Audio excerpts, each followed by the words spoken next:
You've probably heard the word carbohydrates, or carbs, thrown around a lot, right? At the gym, in the grocery store, but they are so much more than just a slice of bread. In this explainer, we're going to pull back the curtain on what carbs really are, and I promise you'll be surprised by the massive role they play in, well, pretty much everything. Okay, so let's kick things off with a little riddle. What could a candy bar, a lobster, and a giant tree possibly have in common? I mean, they seem about as different as you can get. One is a sweet treat, one's a crustacean with a hard shell, and one's a plant. But there is a common thread. Yep, the answer is carbohydrates. That's right. These amazing little molecules are both the fuel and the building materials for a huge chunk of the living world. We're talking everything from a quick sugar rush to some of the toughest structures in nature. All right, so if we want to really get how carbs can be both a power source and a construction material, we've got to start at the very beginning. What exactly is a carbohydrate? On a chemical level, it's actually kind of simple. Don't let the big words fool you. Carbs are just built from three basic elements: carbon, hydrogen, and oxygen. And their number one job? To be the main source of get-up-and-go energy for our bodies. You might also hear them called saccharides, which is really just a fancier way of saying sugars. So we know the ingredients, but how do you actually build one? Well, I want you to think about Legos. Before you can build some huge, complex castle, you've got to understand the single individual bricks, right? For carbs, those little bricks are the simple sugars. These individual Lego bricks are called monosaccharides. Mono just means one, so it's a single sugar unit. This is the absolute base level. You can't break them down any smaller. You've definitely heard of the most famous ones: glucose, which is our body's favorite fuel source, and fructose, which you find in fruit. And get this, even these simple bricks come in different sizes, based on how many carbon atoms they have. You can see here you've got 3 carbon sugars, 5 carbon sugars like ribose, which is super important for our RNA. But the real rock star of the group is the 6-carbon hexose.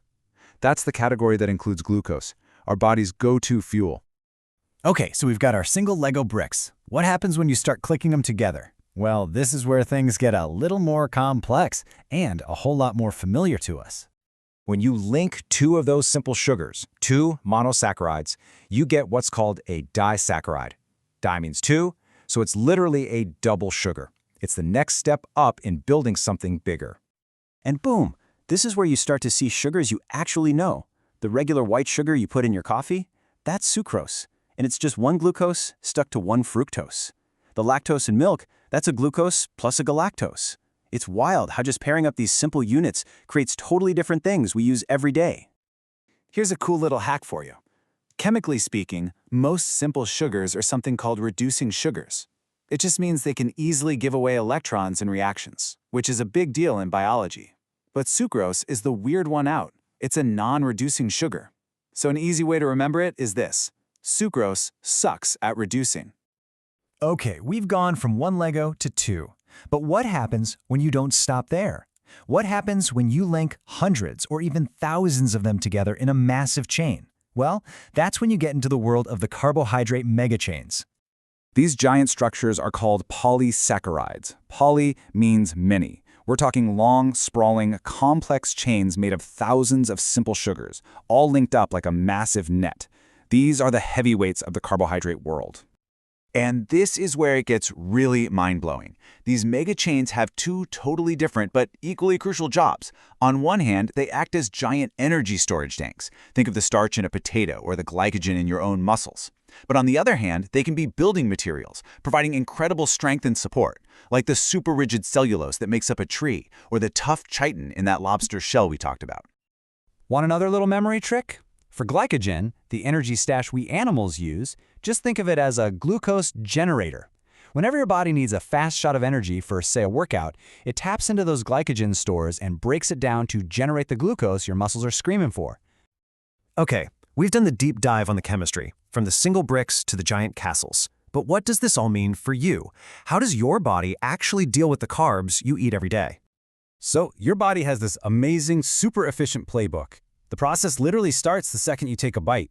Enzymes in your saliva start chopping up those big starches. The real action happens in the small intestine, where a whole team of enzymes gets to work, dismantling everything: the mega chains, the double sugars, all the way back down to those single Lego bricks, the monosaccharides. Only then, in their simplest form, can they pass into your bloodstream and start fueling everything you do. So why does our body go to all this effort? Well, yeah, carbs give us that quick energy our brains and muscles love, but that's not the whole story. What's incredible are their other jobs. They act like little ID tags on our cells, helping them recognize each other. They play a key role in our immune system. It's just way more than just fuel. So when you take a step back, it's just incredible, isn't it? Carbohydrates are genuine marvels of biology. They're proof that nature can take the simplest building block imaginable, a single sugar molecule, and use it to create everything from the energy that powers your next thought to the very structure of the world we live in. And that really leaves you with one last big question to think about.